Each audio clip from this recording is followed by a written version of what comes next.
your case this afternoon. Keep in mind, we are an all-volunteer board that take our responsibilities very seriously. Our purpose this afternoon is for each side to be heard in order to assist the board in gathering information relevant to this case. The board is presented with the written information submitted by the appellant or the appellant's agent and the assessor's office for each case. The board's final decision will be mailed to you within 2 weeks.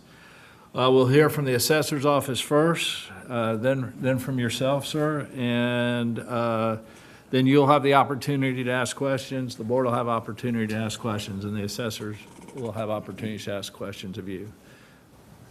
Any questions before we start? Just a quick couple of orders of business. Is this session being recorded for? It's my understanding we are being recorded. Okay. I intended to record just for my own record in case it's needed at the next level and for reference. Right. So I appreciate that. And then format-wise, I don't know where I should sit. If I stay here or Wherever you're comfortable. You're fine right there. If you want to move up to this table, that's fine too. yeah. Is the assessor ready to proceed?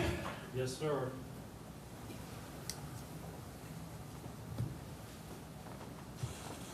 I'm Bobby Kale. I'm the assessor, and I'm here to present for the Tax Refund Committee today.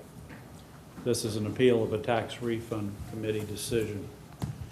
The property in question is 918 Cassette Province in Mount Pleasant. The owners are Matthew DeNapoli and Lindsay DeNapoli. Issues are surrounding the case. Can everybody hear me okay? Yes, sir. Okay, good. Again, this is an appeal of a Tax Refund Committee decision. The Tax Refund Committee is composed of the assessor, treasurer, and auditor for the county. It was a decision denying a refund for retroactive legal residence for the tax years 2014 through 2021. The assessor approved this property for legal residence for tax year 2024 and approved refunds for retroactive legal residence for the tax years 2022 and 2023. The Tax Refund Committee denied the request for a refund of the tax years prior to 2022 pursuant to South Carolina Statute 1260-1750. So the question before us today is how many years of refunds, if any, or for legal residents are allowed under South Carolina law? Just to start with the statute that governs legal residence, 1243-220, the default assessment ratio for real property is 6%. That's what you get by default unless you apply and qualify for something else. Legal residence is an exemption that requires an application, and this quote is from that statute. Before the first penalty date for the payment of taxes for the tax year in which the owner first claims eligibility for this assessment ratio. So you basically have to apply for the 4% by the date the tax is due, January 15th. You have until then. It used to be a lot earlier, but now it's all the way to that tax due date. And to go a little further, quoting the statute, in addition to the certification, the burden of proof for eligibility for the 4% assessment ratio is on the owner-occupant and applicant. And the applicant must provide proof that the assessor requires, including but not limited to a copy of the owner-occupant's most recently filed South Carolina individual tax return. It goes on to list some other things like vehicle registrations and kind of a catch-all, any other evidence or that the assessor deems necessary. Now, when an applicant is coming from another state and has not yet filed a South Carolina income tax return, the owner can be provisionally approved. And that means they get approved, but it's subject to them submitting their income tax return the following year when they have filed the South Carolina income tax return. Statute goes on to say failure to file within the prescribed time constitutes abandonment of the owner's right for this classification for the current tax year. And that used to be, that was the end of it there. If you didn't apply by the deadline, you were out of luck. But then in more recent years, they added this provision: notwithstanding any other provision of law, a taxpayer may apply for a refund of property taxes overpaid because the property was eligible for the legal residence assessment ratio. This application must be made in accordance with 1260-2550. So please bear with me. At this point, the statute kind of leads you down a rabbit trail referring to other statutes, which refer to other statutes. Okay, 1260-2560. Filing claim for refunds, contents, subject to the limitations in 1260-1750 and within the time limitation of section 1254-85F, a property taxpayer may seek a refund of real property taxes assessed by the county assessor.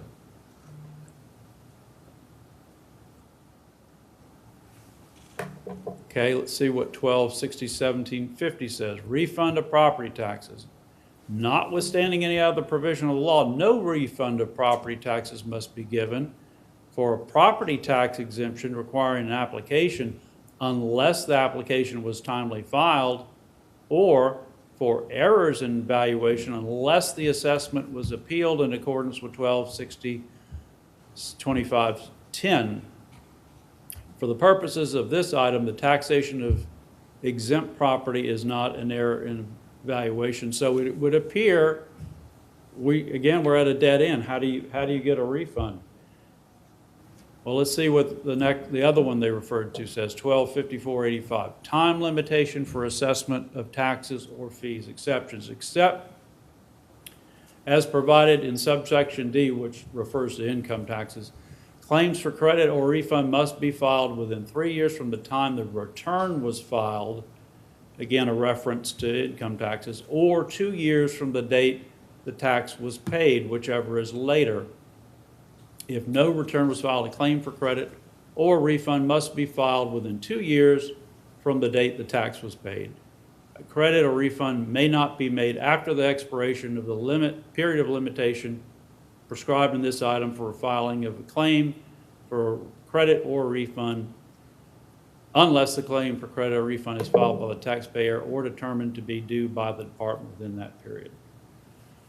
So as far as I know, my understanding, every county in South Carolina plus the Department of Revenue interprets this to say you have 2 years from the date you paid the tax to go back and claim a legal residence refund, assuming that you were eligible, you were qualified. The courts have upheld this interpretation. There's one case here, Blanton versus the Horry County Assessor, and in this case, Judge Matthews wrote, no refund of property taxes must be given unless the application was timely filed. So in this case, the petitioner's application for refunds tax years 26 through 27 fall outside the 2-year time period. Another case was Shepherd versus Richland County Assessor, and this one Judge Linsky wrote, furthermore, this court cannot ignore the statute of limitations set forth South Carolina Code of Laws, preventing the respondent from refunding the petitioner any portion of the property taxes she paid years 2004 through 2008. And finally, Charleston County Assessor versus Beauchamp, Judge Matthews wrote, the language of the statute is not ambiguous and is susceptible to only one meaning. The refund is limited to the 2-year period which the petitioner has already received. That's basically the situation we have here. So what happened in this case? Okay, there's the timeline. In 2015, the assessor's office received the DeNapoli's application for legal residence. At that time, they did not claim any eligibility for the exemption or request a refund for the prior year.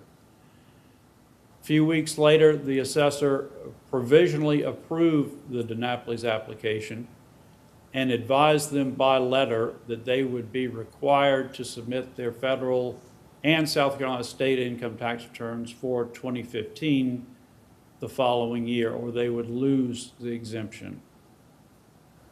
2016, the following year, assessor did not receive the DeNapoli's 2015 income tax returns, and legal residence was revoked for 2016.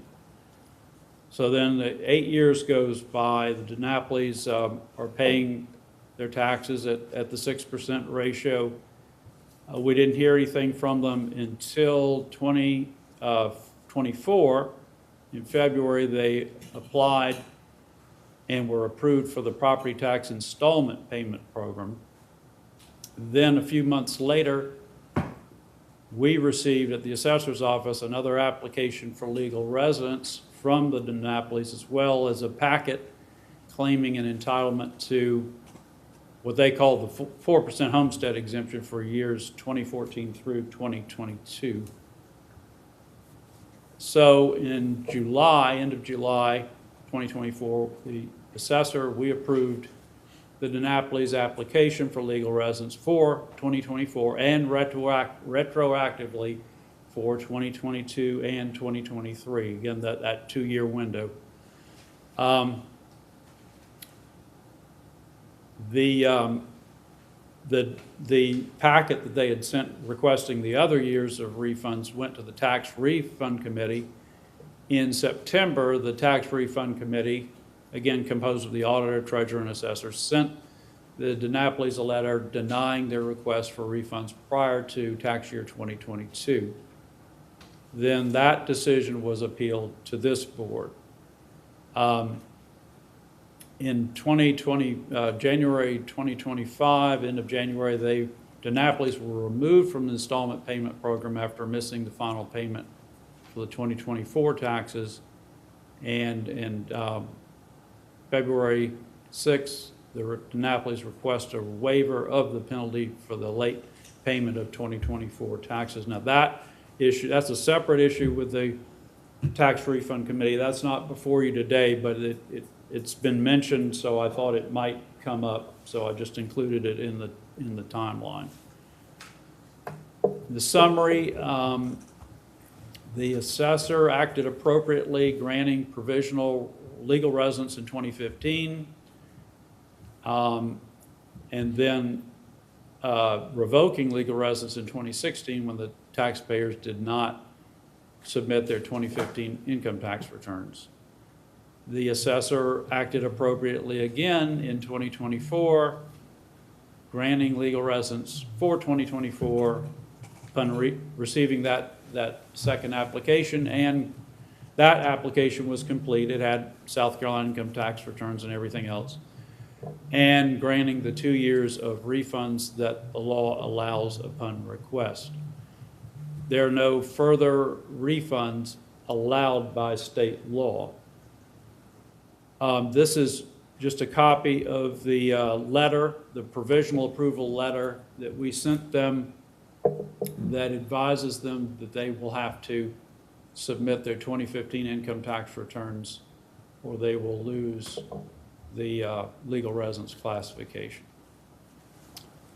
And that's it for my presentation. Any